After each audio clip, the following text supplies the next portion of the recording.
Des rameaux à la Pentecôte, des icônes s'exposent à l'église Sainte-Élisabeth de Mons.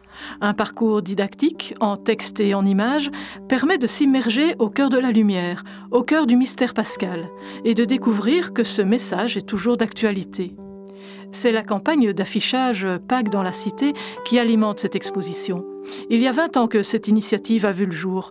Elle propose chaque année une affiche représentant une icône du mystère pascal. Ce sont ces différentes icônes originales que l'on retrouve dans l'exposition montoise. Pour Jacques Bien, qui a monté cette exposition avec son complice Vincent Minet, tous deux peintres d'icônes, Pâques est une fête qui n'est pas célébrée à sa juste valeur. Justice est donc rendue à travers la douzaine d'icônes présentées à l'église Sainte-Élisabeth.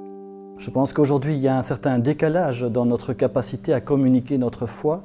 Et je pense que l'événement central qui permet à quelqu'un d'adhérer progressivement à la foi, c'est d'adopter d'abord la résurrection qui n'est au départ qu'une simple hypothèse comme étant le fondement de sa vie. Dans la mesure où on met en œuvre la résurrection comme étant la ligne conductrice de notre vie, petit à petit, alors notre espérance dans la résurrection grandit et donc petit à petit, cette relation avec le Christ peut naître, mais donc il y a un chemin à respecter et me semble-t-il que le fait d'adhérer à la résurrection est le départ de ce chemin.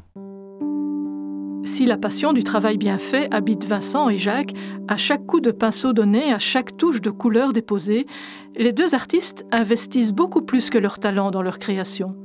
Les fondateurs de l'association Icônes Contemporaines développent une réelle pastorale de l'icône. L'image devient ainsi un outil de transmission de la foi et de rencontre avec les grands mystères de Dieu. Telle cette icône de la transfiguration, l'icône de la lumière par excellence. C'est elle qui ouvre l'exposition et montre le chemin à suivre. Cette icône est prodigieuse parce que c'est la lumière du Tabor. C'est la lumière du Tabor que l'on essaie de transmettre dans toutes les icônes que nous peignons.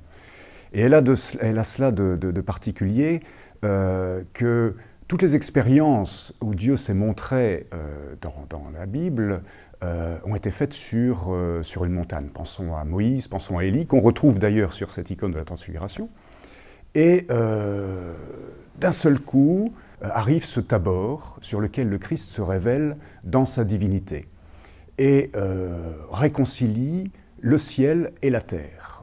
Les hommes avaient peur de Dieu et Dieu se fait homme et se fait proche. Et d'ailleurs, les disciples ne vont pas tout à fait comprendre ce qui se passe dans cette icône.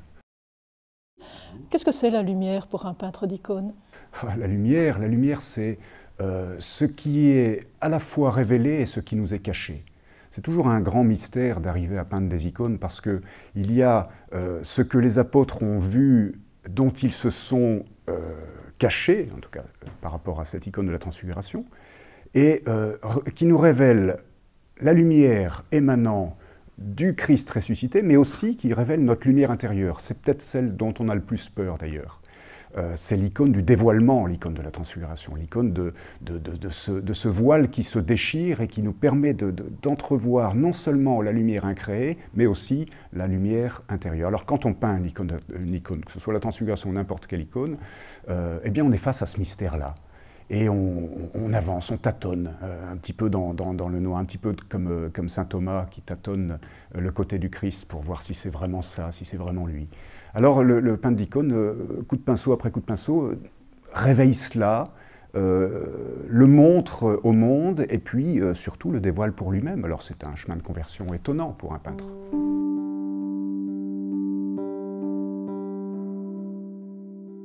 Que diriez-vous pour donner envie aux tout-venants, à ceux qui viennent voir les autres expositions de Mons 2015, pour passer la porte de l'église Sainte-Élisabeth? Ce qui pourra peut-être motiver les gens à venir, c'est laissez-vous illuminer. C'est vraiment cela. Il n'y a pas besoin d'une lumière extérieure, d'une lumière artificielle pour se faire illuminer. Il ne s'agit pas que nos yeux physiques s'ouvrent, il s'agit que nos yeux spirituels s'ouvrent. Il s'agit qu'on soit imprégné qu'on se laisse imprégner doucement par cette lumière afin que notre être se réveille. L'éveil, c'est vraiment quelque chose qui peut susciter l'envie de venir. Laissez-vous éveiller. L'exposition d'icônes Une lumière a resplendi est visible jusqu'au 24 mai en l'église Sainte-Élisabeth, rue de Nimy à Mons. Plus d'infos sur iconecontemporaine.cato.be.